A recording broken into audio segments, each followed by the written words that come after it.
Introdução, perfil da filosofia espírita. Uma introdução à filosofia espírita exige longa pesquisa de suas raízes nas coordenadas da evolução humana, o tempo e o pensamento.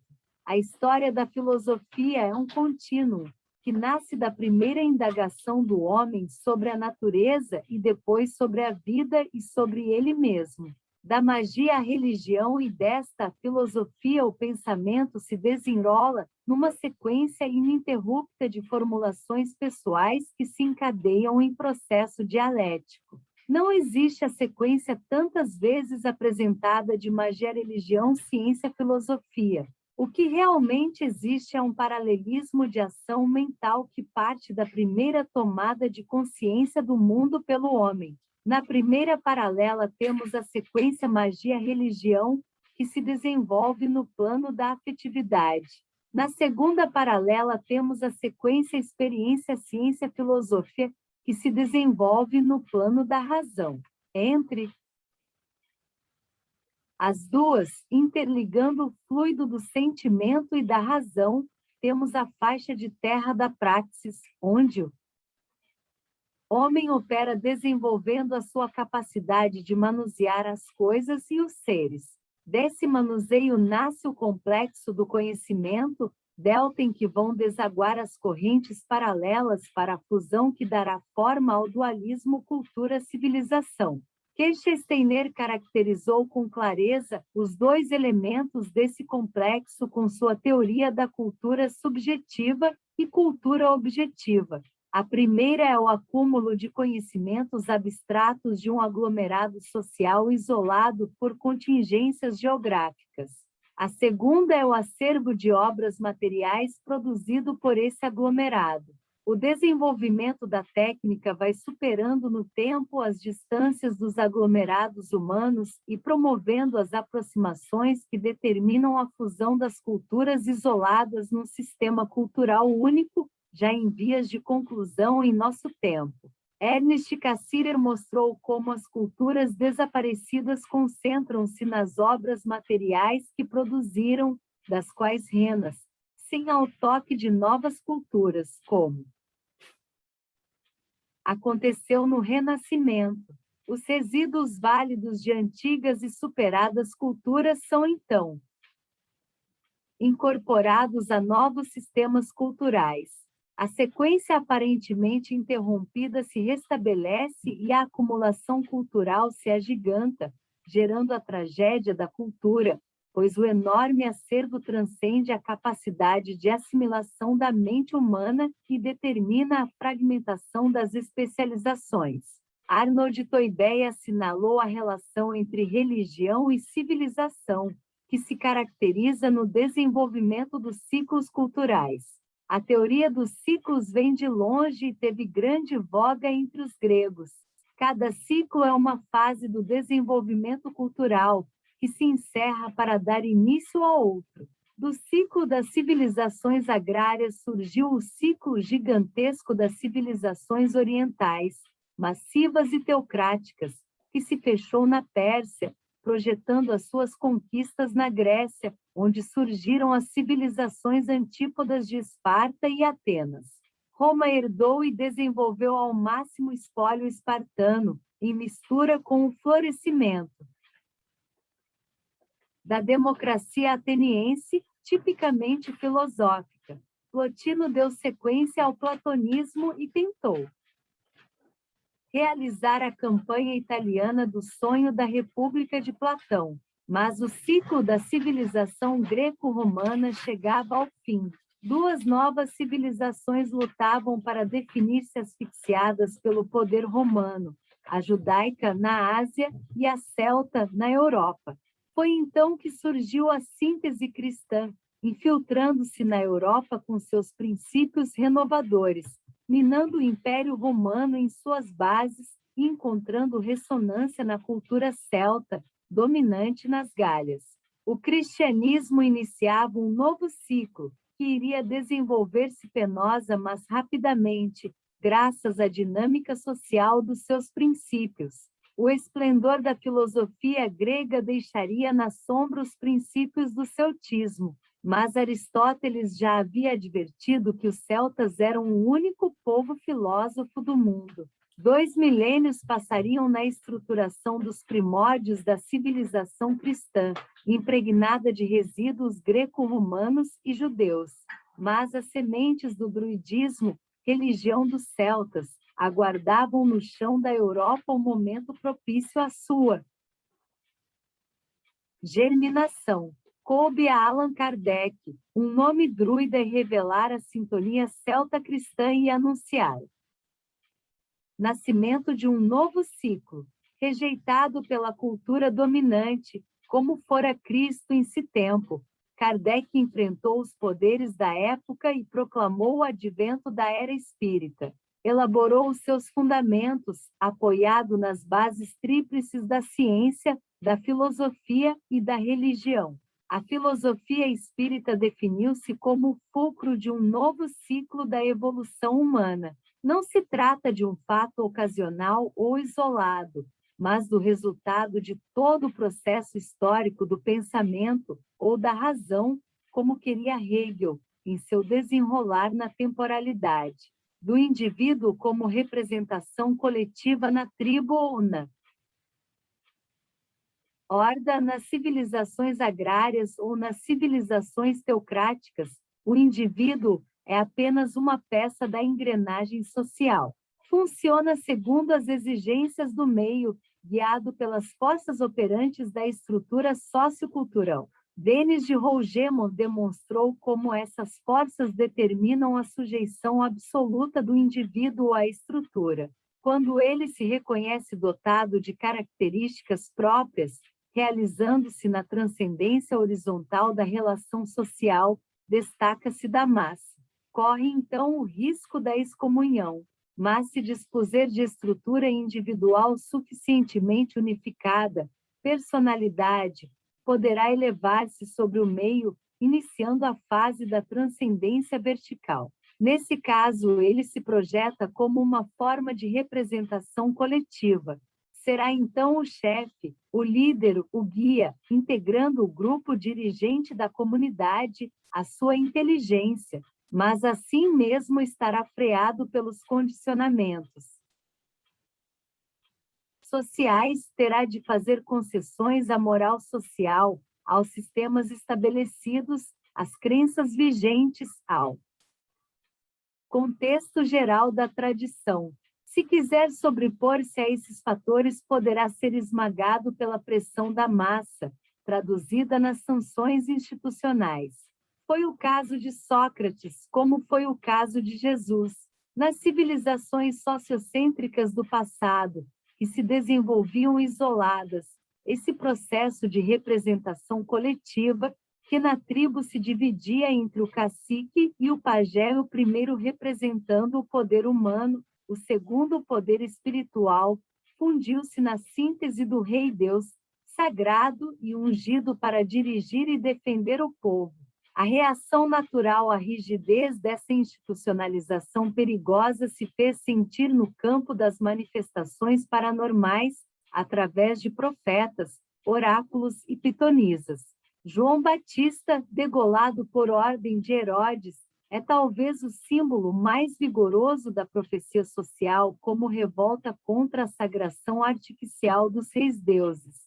Mas a representação coletiva atingiu o seu ponto máximo na figura do Messias, o sol fecundador das messes após as agruras do inverno, segundo a tese mitológica. Os Messias eram os salvadores e, ao mesmo tempo, os vingadores, os que vinham salvar os humildes e castigar os poderosos. Investidos da sagração divina pelo próprio Deus, centralizavam, na sua individualidade privilegiada, os poderes da terra e do céu. Os seus ensinos constituíam uma revelação divina. Pela boca desses arautos falava o próprio Deus. Kardec analisou esse processo e definiu as revelações messiânicas como pessoais e locais, típicas das civilizações isoladas, dirigidas a uma comunidade determinada em sua localização geográfica. Nos fins do ciclo de isolamento, quando a síntese sociocultural greco-romana tentava abranger o mundo e criava condições novas de vida, o Messias judeu, Jesus de Nazaré, que mais tarde seria designado, significativamente, pelo nome do Messias grego, Cristo, apresentou-se ainda como revelador pessoal e local, mas já abrindo perspectivas em seus ensinos para a universalidade que caracterizaria o desenvolvimento do cristianismo, rompendo ao mesmo tempo o sociocentrismo judeu e as pretensões romanas de hegemonia. A reação, tanto judaica quanto romana, foi esmagadora, mas não conseguiu deter o fluxo natural da evolução humana. A Igreja cristã, formada segundo os modelos judaico e pagão, por força das determinantes históricas, apresenta-se então como curiosa síntese do Templo de Jerusalém e do Capitólio. A cadeira de São Pedro substitui, ao mesmo tempo, a cadeira de Moisés e o trono de César. O Deus Pai de Jesus se reveste das características de Júpiter capitolino e Roma volta a dominar o mundo. O bispo de Roma transforma-se na representação coletiva das massas bárbaras convertidas ao cristianismo. Na figura do Papa concentram-se os poderes da terra e do céu. Entretanto, no milênio medieval, o processo dialético prossegue, lento e seguro. Um mundo novo está fermentando nas querelas absurdas e uma nova revelação está sendo elaborada nas suas entranhas psíquicas. A filosofia grega inflama o pensamento cristão, despertando para a compreensão dos poderes do homem, do valor intrínseco do ser humano. O dogma da encarnação humana de Deus, reflexo das teorias egípcias e indianas do avatar búdico, produz efeitos contraditórios. De um lado, reforça temporariamente o conceito do homem-deus do passado. De outro lado, desperta a atenção dos pensadores para os poderes divinos do homem. A subversão vai se confirmar nessa linha com o desenvolvimento do humanismo. A ciência renascerá das cinzas de Aristóteles e o homem se fará o revelador racional dos mistérios encobertos pela mística religiosa. As revelações pessoais e locais estão definitivamente superadas. Os messias do passado tornam-se místicos ignorantes, incapazes de revestir-se dos poderes da representação coletiva. A Revolução Francesa proclamará a supremacia da razão sobre todo o passado fideísta. Kardec poderá então distinguir dois tipos de revelação, ambos divorciados da mística e do mistério. A revelação científica, feita pelos pesquisadores dos mistérios da natureza, e a revelação espiritual, feita através da mediunidade e da pesquisa dos fenômenos paranormais, das condições do mundo suprassensível. A partir desse momento, as revelações pessoais, locais ou não, não terão nenhum sentido. A verdade não pertence a ninguém em particular, a nenhum profeta, messias ou vidente. É um patrimônio comum, ao alcance de todos os que se esforçam para descobri-la. A revelação é coletiva. O indivíduo, como representação coletiva, existiu e funcionou nas dimensões do passado, como exigência natural de um mundo fechado em si mesmo, incapaz de superar os condicionamentos socio-mesológicos de cada civilização isolada, entregue às suas próprias forças. No mundo novo que surgiu da abertura cristã, tendo por paradigma a especulação ateniense e por bússola a mensagem racional do Evangelho, não há mais lugar para a autoridade individual no tocante à problemática da verdade, que brota do real em si e não das interpretações individuais sujeitas a condicionamentos desconhecidos. Nenhum indivíduo transformado em representação coletiva e nenhum colégio de iluminados por sabedoria infusa pode decretar a verdade. A filosofia dedutiva e sistemática do passado cedia lugar à lógica indutiva, liberta das predeterminações arbitrárias dos sistemas. Segundo a filosofia e espiritismo, o que é filosofia? É comum ouvir-se de pessoas que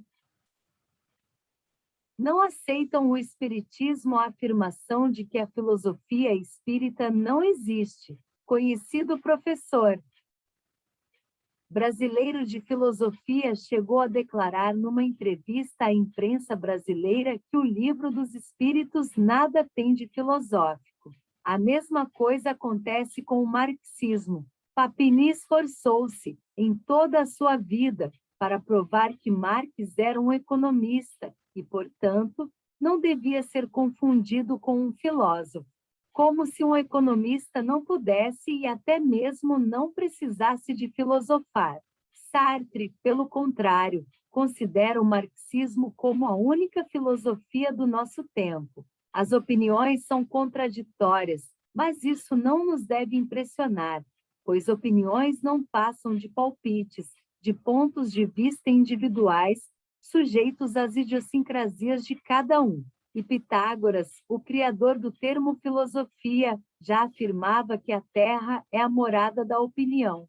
Mais tarde, Descartes advertiu que o preconceito e a precipitação, dois vícios comuns da espécie humana, prejudicam o juízo e impedem a descoberta da verdade.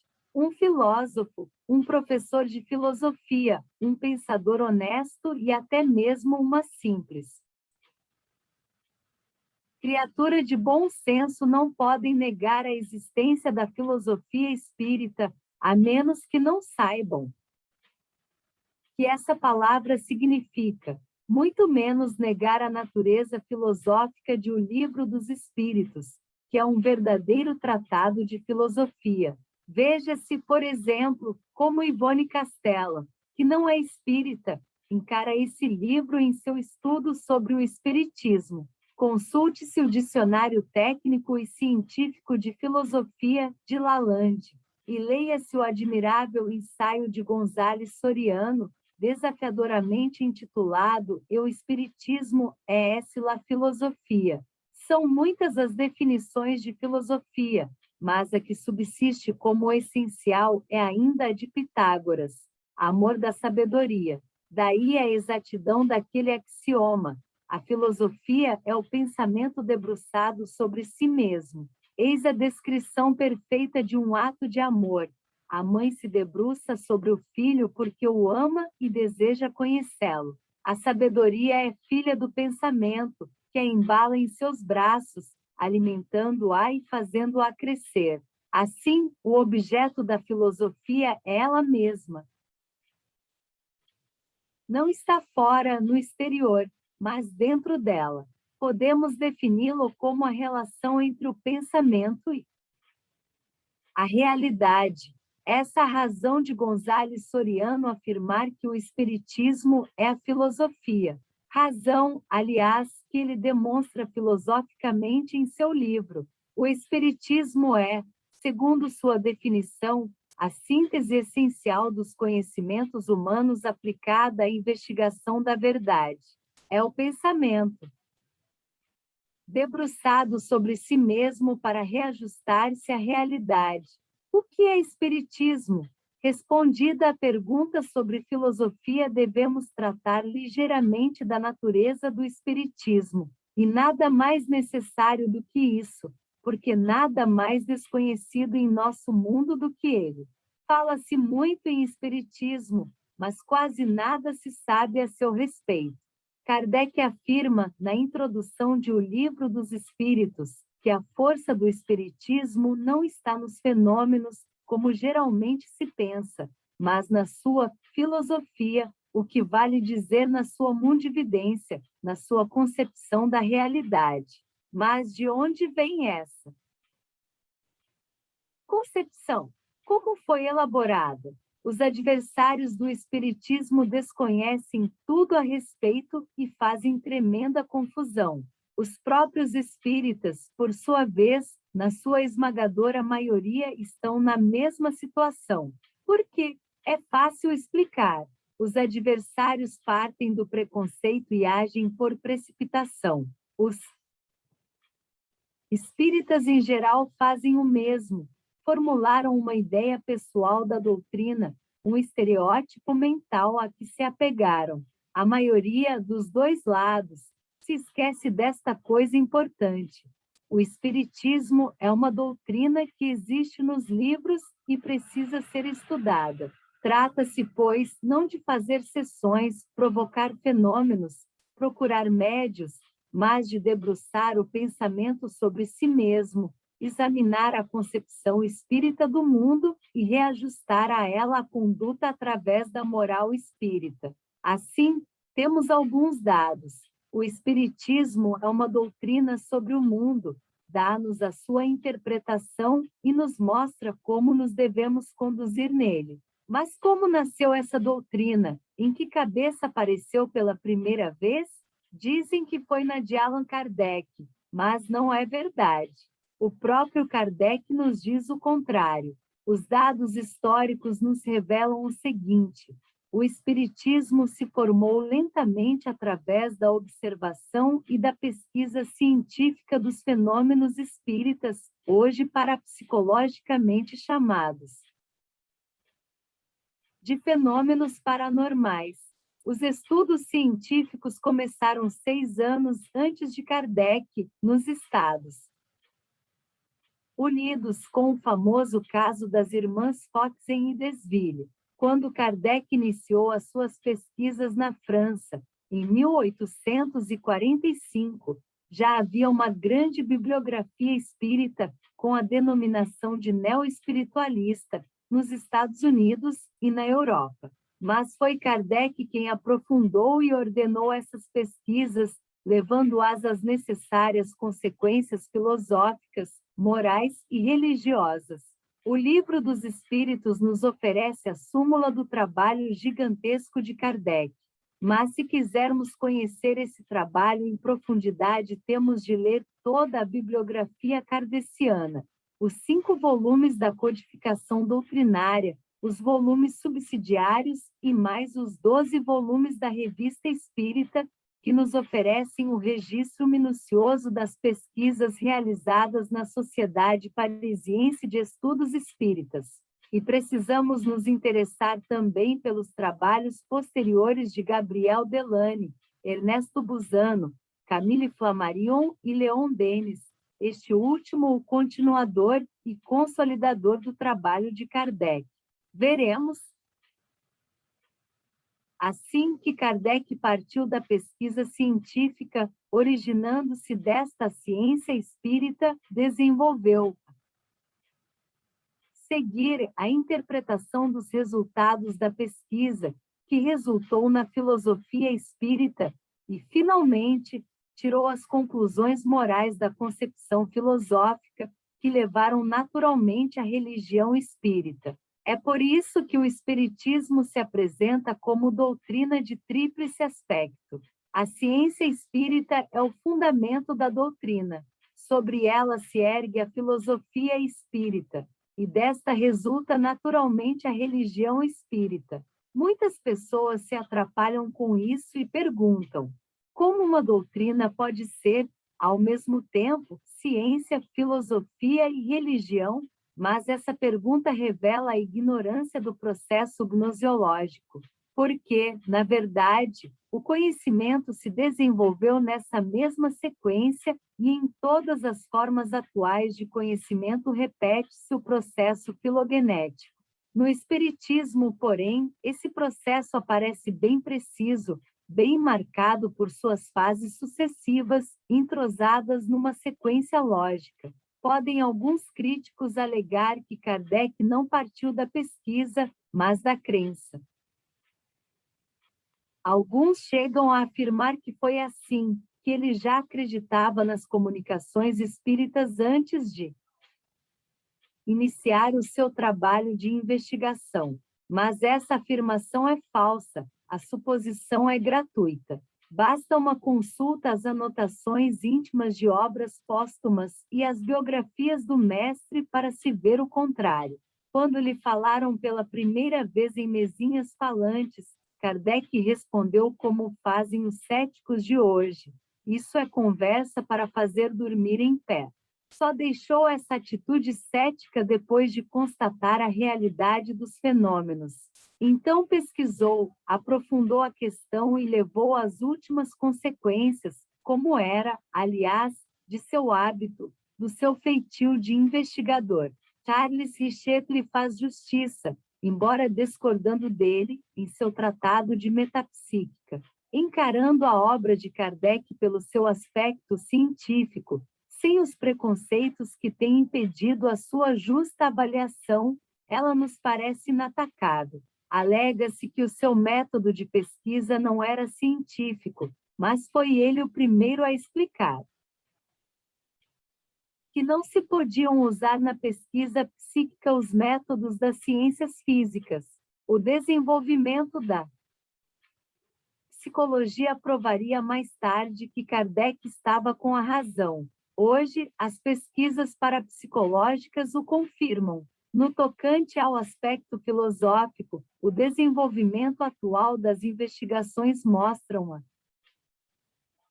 posição acertada do Espiritismo como doutrina sistemática, livre dos prejuízos de espírito de sistema, como declara o Livro dos Espíritos, utilizando a conjugação dos métodos indutivo e dedutivo para o esclarecimento da realidade em seu duplo sentido, o objetivo e o subjetivo. A filosofia espírita se apresenta como antecipação das conquistas atuais do campo filosófico e abertura de perspectivas para o futuro. A tradição filosófica, a filosofia espírita se apresenta naturalmente integrada na tradição filosófica. Foi por isso que Kardec colocou, sobre o título de O Livro dos Espíritos, a indicação Filosofia Espiritualista. Em O Evangelho segundo o Espiritismo, ele indica Sócrates e Platão como precursores do cristianismo e do espiritismo, sendo este o desenvolvimento histórico daquele. Mas podemos ir mais longe, demonstrando as múltiplas relações da filosofia espírita com as mais significativas escolas filosóficas do passado. Na verdade, a filosofia espírita se apresenta para o investigador imparcial como o delta natural em que desemboca no presente toda a tradição filosófica. Essa convergência, porém, não se faz de súbito, não é um arranjo, como pretendem os adversários gratuitos do espiritismo. Podemos ver com os olhos o processo de convergência delinear-se na própria história da filosofia, dos pitagóricos, com sua simbiose espiritual traduzida na doutrina da metempsicose, aos junicos, com sua busca da origem única da substância originária, aos eleatas, com a procura do ser em seu sentido absoluto, até Plotino, o neoplatonismo investigando a alma viajora, passando pela contribuição da doutrina de forma e matéria de Aristóteles. Antecipação da teoria espírita do perispírito, chegamos ao Renascimento. E é nesta fase que a confluência se define, primeiro com a rebelião de Abelardo, preparando o advento de Descartes, depois, com este, o pai do pensamento moderno, que escreveu o discurso do método sob inspiração do Espírito da Verdade, a seguir com Spinoza, que fez da ética um livro precursor em estrutura, substância e ligações históricas de O Livro dos Espíritos. A tradição filosófica é o terreno vasto e profundo em que podemos descobrir as raízes da filosofia espírita. Mas, como vimos, essa tradição se prolonga até o mundo moderno que começou no Renascimento e veio findar na Guerra de 1914 a 18. E depois, no mundo contemporâneo, reencontramos as conotações filosóficas do passado. No mundo moderno, podemos lembrar as figuras centrais de Hegel e Kant, o primeiro com sua dialética da ideia, evolução do princípio espiritual através da matéria, e o segundo com sua teoria do número e do fenômeno e sua crítica da razão, correspondentes à teoria espírita da alma e matéria e à crítica da fé em Kardec. Na atualidade, as principais escolas filosóficas apresentam relações evidentes com a filosofia espírita.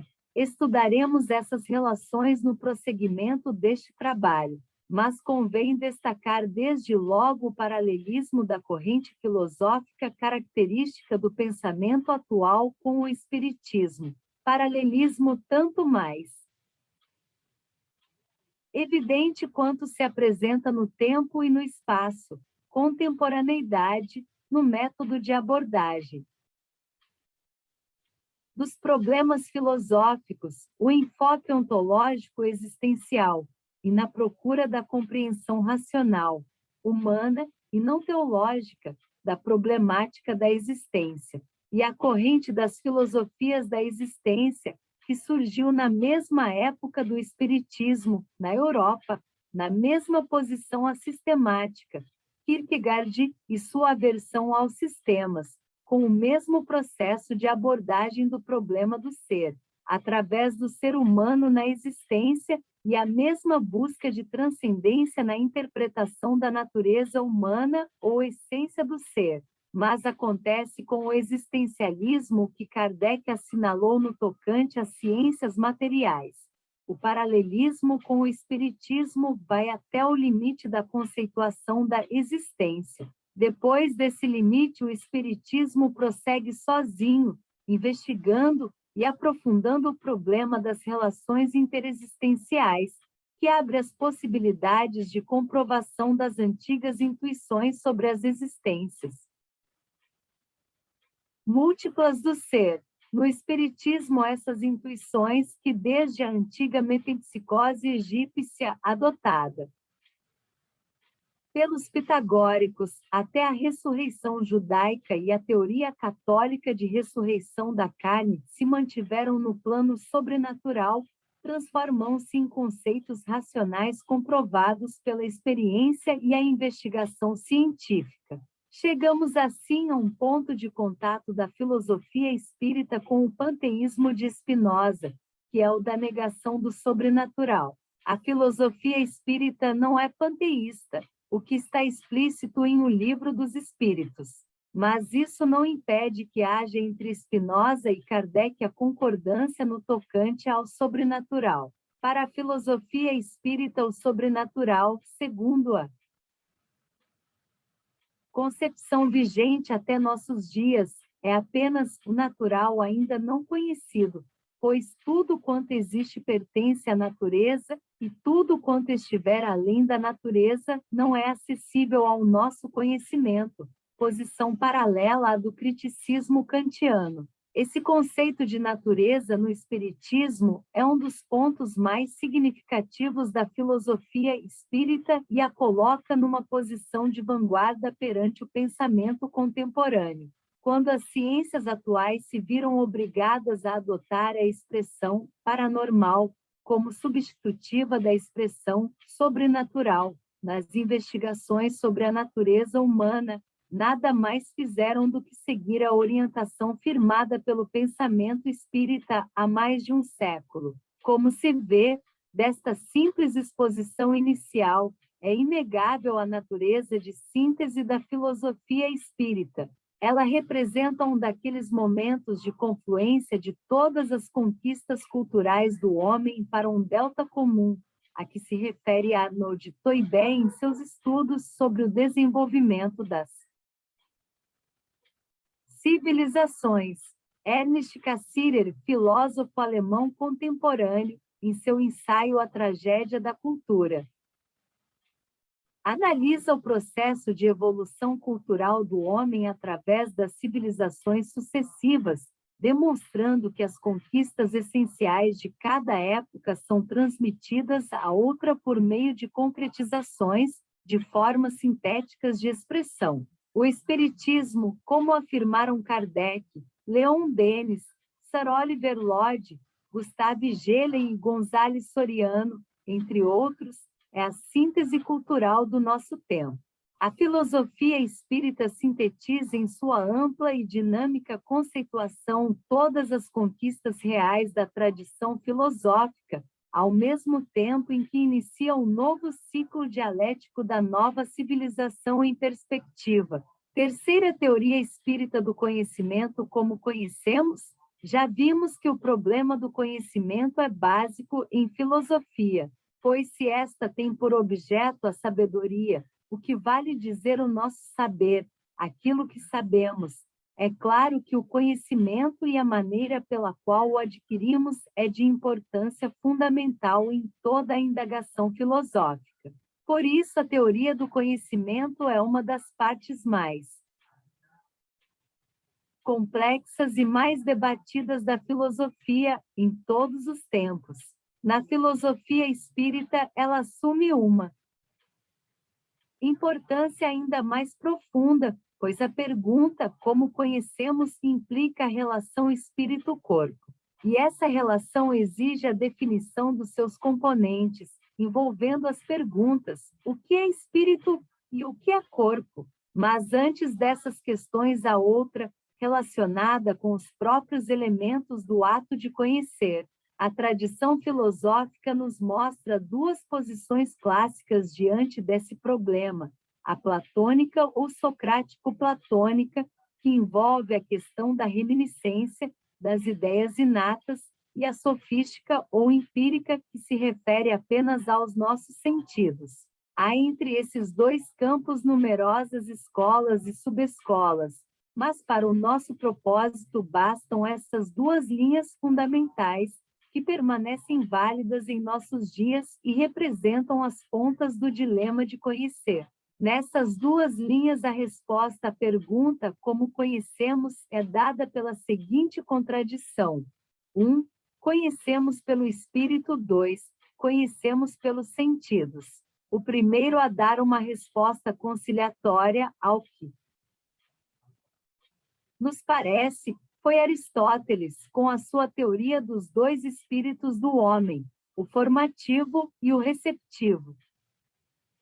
Essa dualidade é resolvida pela filosofia espírita de maneira dialética, como veremos. Os elementos do conhecer podem ser definidos como a razão e o sensório. Nesses dois elementos encontramos os seus respectivos instrumentos, que podemos chamar os instrumentos do conhecer. Na razão encontramos os conceitos ou ideias que Sócrates foi o primeiro a descobrir, escondidos atrás das palavras, e que Kant chamaria mais tarde de categorias. No sensório encontramos as sensações, que na psicologia atual podemos chamar de percepções. Assim, o conhecer é um ato de relação. O conhecedor, que é o homem, se põe em relação com alguma coisa, percebe essa coisa e procura identificá-la. Mas identificá-la com o quê? Com os conceitos ou ideias, com as chamadas categorias da razão, que não estão nos sentidos, mas no espírito. Essa identificação é o próprio ato de conhecer. Captamos pela vista uma forma à distância. Ela nos parece um cavaleiro. Identificamos a forma visual com a ideia ou conceito de um cavaleiro, mas, ao nos aproximarmos, verificamos que se trata de uma pedra com forma de cavaleiro. Refazemos a identificação automaticamente.